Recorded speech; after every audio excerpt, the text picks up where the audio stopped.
Hello and welcome back. My name is Bonnie, aka April. It is a pleasure to have you with me, and I help people find their awareness.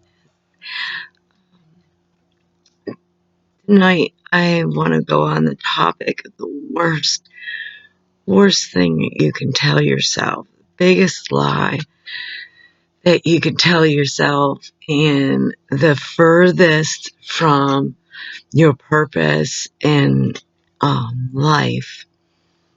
And that is number one, telling yourself that you don't care.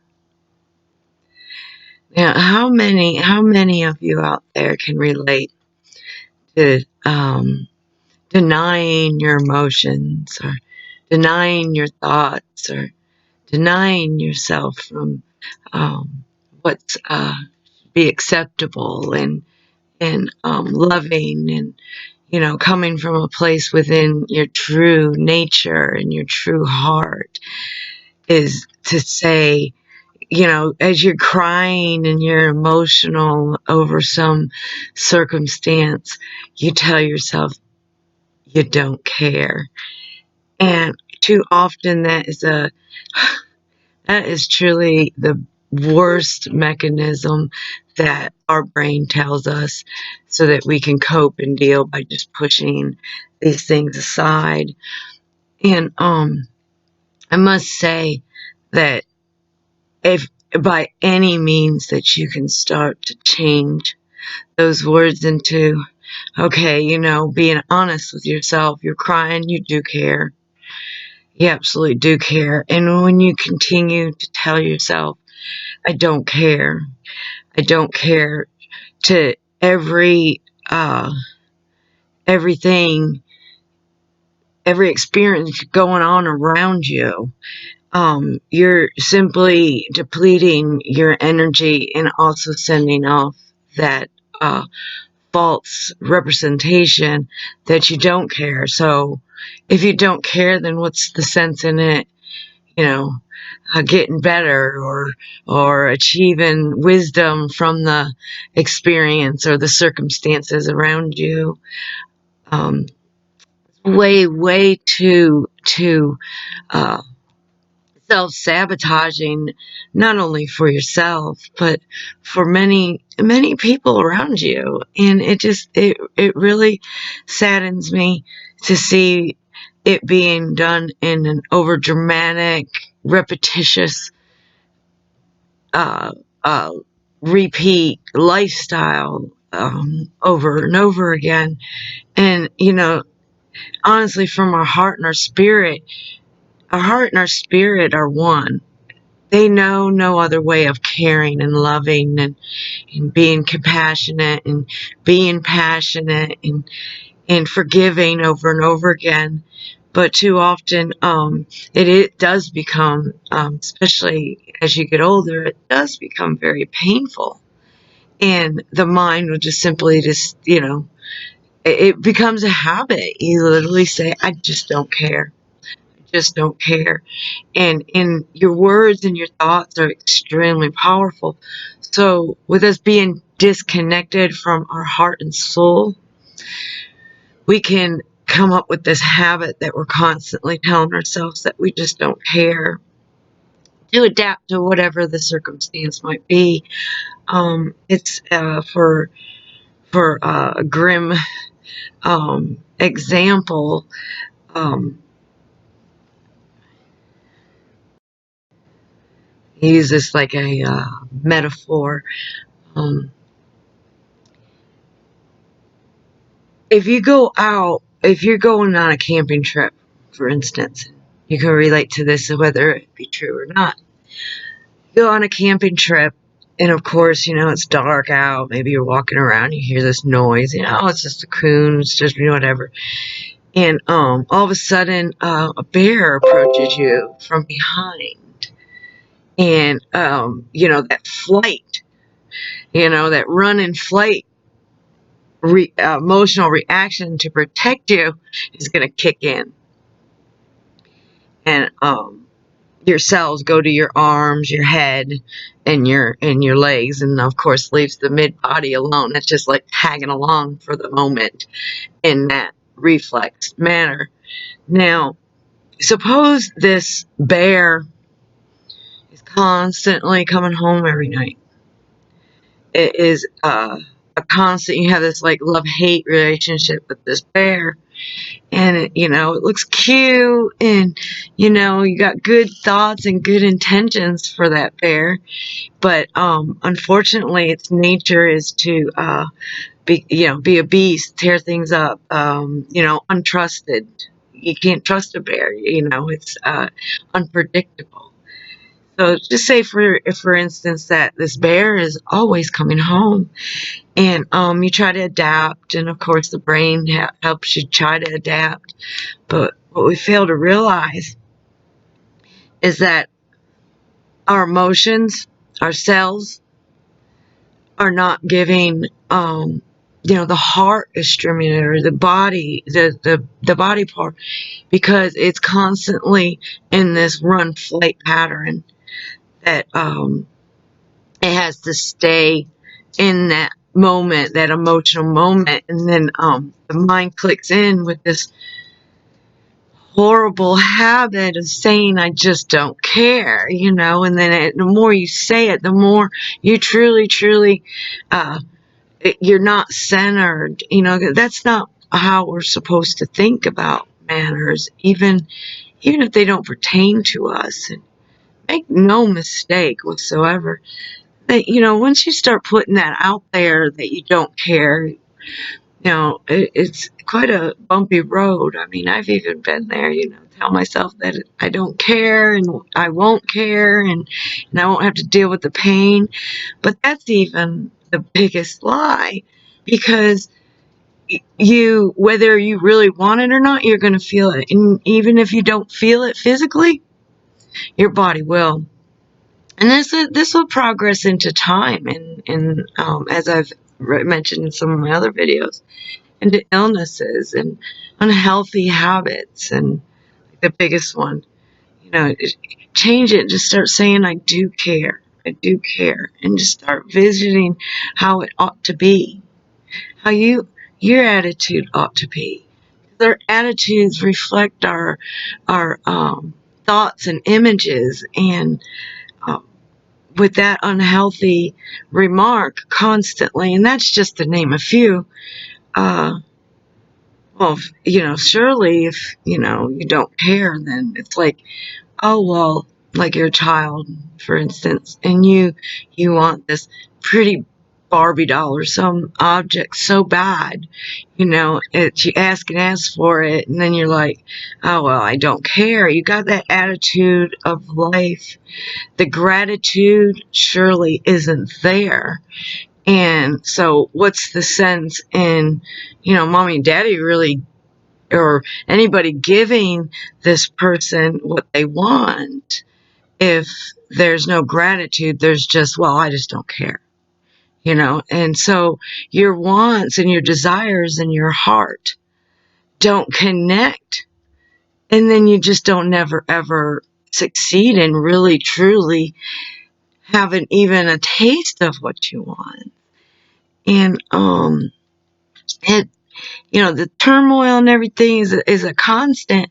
It becomes a habit, and it could be something that just it's been going on for years, and that's just a coping mechanism, and that's not that's not literal. But you have to remember, in our experience, we are living in a literal world, and we must try to change those words, and definitely trying things different. But that'll be all for tonight.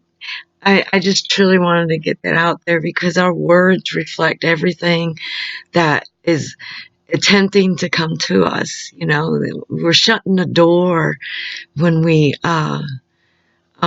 self-sabotage ourselves with lies, and there's many of them out there that that becomes a habit and a coping mechanism. And once we really, truly get into our heart and soul and be quite honest just with yourself. It's not like you're trying to, get stars on your chart, or, and get a checklist, that you're better than anybody else. It's just simply self-checking, renewing yourself, analyzing your thoughts, analyzing your inner true reality, instead of denying, them good things that you surely deserve and you've been working so hard to try to achieve, and then you just self-sabotage yourself and just give up. And it's absolutely true, and you can look it up in scripture that, the valley is very very short and narrow, and the possibilities we so often cut ourselves out from is simply by our words and thoughts. I mean, even the words are just as strong, if not stronger, than the thought, because the thought comes and then the word comes after it, and then the thought comes back again to make it that much more intense. So, with that being said, please, start reevaluating yourself, being solo, being one, and everything else will all combine together and become whole in one. And you can change everything in your world. And I can't stress this enough. You also have to remember, when we're even denying our feelings and pretending, and that, our choices aren't just our own. When we start choosing to change the words, or we just simply choose to say, I don't care, this is perceived by everyone around you. Your energy it's it's too often ignored, and in the state of matter, depending on where you are as a parent, grandparent, teacher, student, or however you look at it, and where you're standing, looking, standing out, looking in, when you find that peace in your heart, you see the ones around you that you love so much, and realize that it is definitely affecting them. I strongly believe by saying, well, I don't care all the time, I don't care, is simply a selfish mechanism, because then you truly don't see the ones that deep in your heart that you care and love so much. You don't see the reaction that they're perceiving, and then when they start acting the same, because you're around that particular mind frame, and the energy is just, it's like a virus. You end up taking on, you end up becoming whom you're with, whom you're around. And this is in uh, Corinthians 2 3:12, I believe. um be aware and don't be deceived by even your own mind, that you are whom you are around, you become. And even if it's not details, your attitude, the way you look at life, will end up becoming the same, and you'll start seeing how things are changing about you. And way too often we lose ourselves. I mean, I lost myself for many, many years. And then years after that, I was stuck in guilt, and guilt does kill you. So, as always, I pray so hard for quickness and clarity that we can catch ourselves before things become reality and we're in that doom low place. And until then, connect with people that are going through some circumstances all the same and or have been there, or the best people to go to is your elders. They've they've been there, and especially if they're your family members. They can, it's something to think about instead of thinking about you don't care. You know, maybe, like I said, please share your experiences below. It surely will help others and recreate and reprocreate, things out there. Got video coming up on the new science. How we can turn our thoughts and our actions and our attitude is the biggest thing that can pull us out or drag us under. And until then, you have a blessed night, good morning, and a blessed day. Till then, later.